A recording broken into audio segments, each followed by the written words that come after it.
प्रिय शिक्षार्थियों, आपने लेखन कौशल से संबंधित पाठों में से पत्र कैसे लिखें पाठ पढ़ा होगा। आइए इस पाठ के सार को समझने का प्रयास करते हैं। जीवन के विभिन्न अवसरों पर हमें पत्र लेखन की आवश्यकता होती है। कुछ पत्र हम व्यक्तिगत संबंधों में लिखते हैं तो कुछ व्यावसायिक तथा अन्य आवश्यकताओं के संबंध में। इन्हें क्रमशः अनौपचारिक और औपचारिक पत्र कहते हैं। इन पत्रों में कथ्य की विविधता होती है, लेकिन कुछ ढांचागत आवश्यकताएं भी होती हैं, जैसे प्रेषक के विषय में जानकारी, पत्र लिखने की तिथि, पत्र का संदर्भ आदि।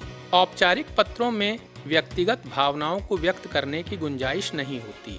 व्यावसायिक पत्रों में सूचनाओं का अत्यधिक महत्व होता है। समय के साथ साथ हो रहे प्रौद्योगिक विकास ने भी पत्रों के प्रारूप में परिवर्तन किया है।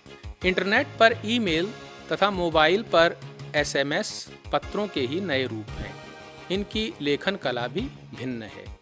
शिक्षार्थियों, जैसा कि अभी आपने वीडियो देखा, उससे स्पष्ट होता है कि पत्रों के मुख्य दो प्रकार हैं, अनौपचारिक और औपचारिक। अनौपचारिक पत्रों का आज के समय में प्रयोग बहुत कम हो गया है, ये तो सही है, लेकिन फिर भी बहुत से ऐसे शौकीन लोग हैं जो पत्र के बिना, जिसे कह सकते हैं, अस्तित्व नहीं मानते हैं।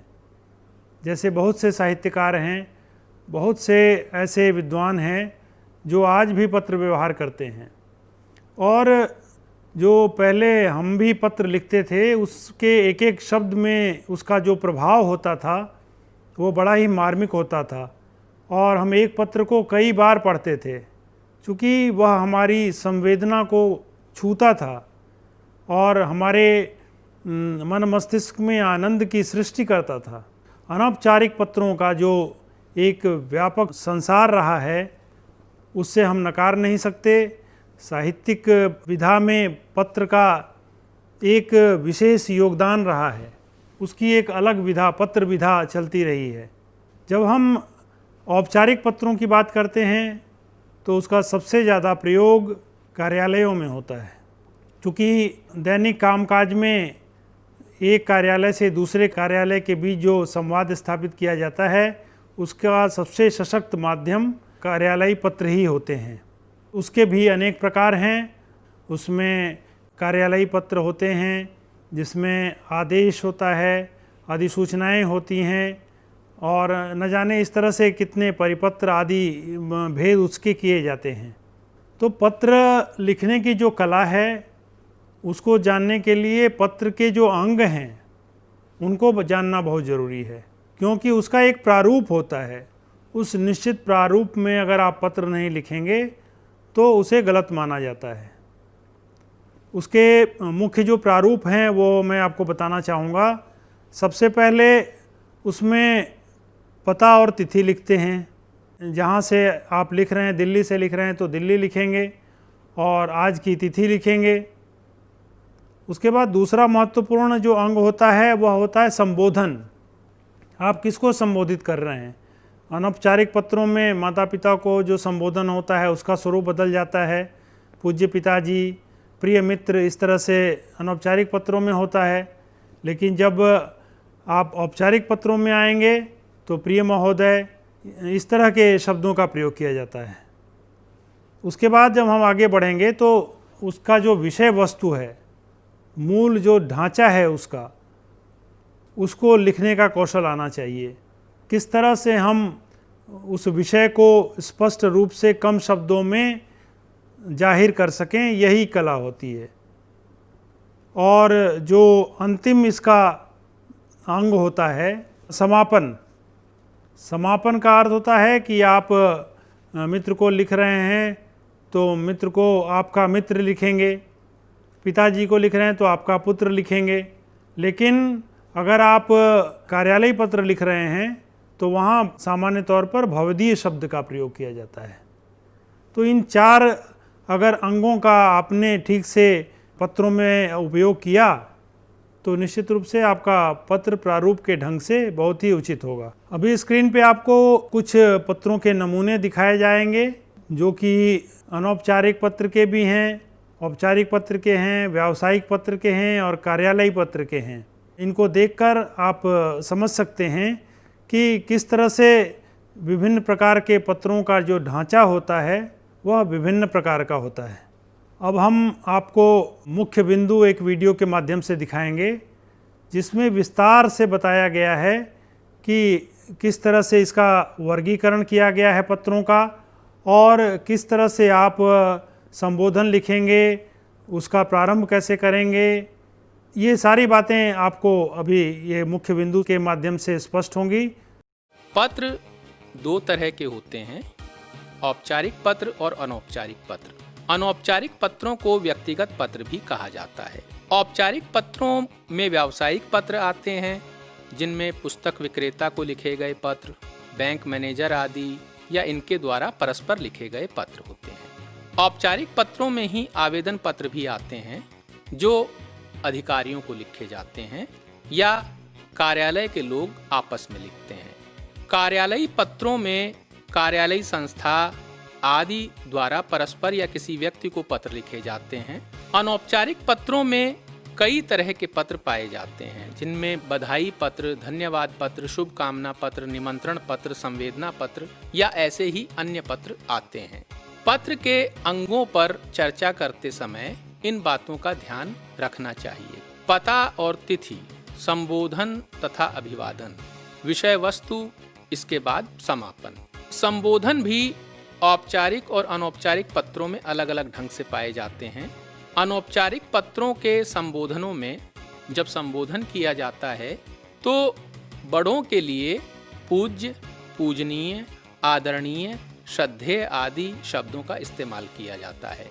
छोटे या बराबर वालों के लिए प्रिय या उसका नाम, प्रियवर, प्यारे या उसका नाम आदि शब्दों का इस्तेमाल किया जाता है।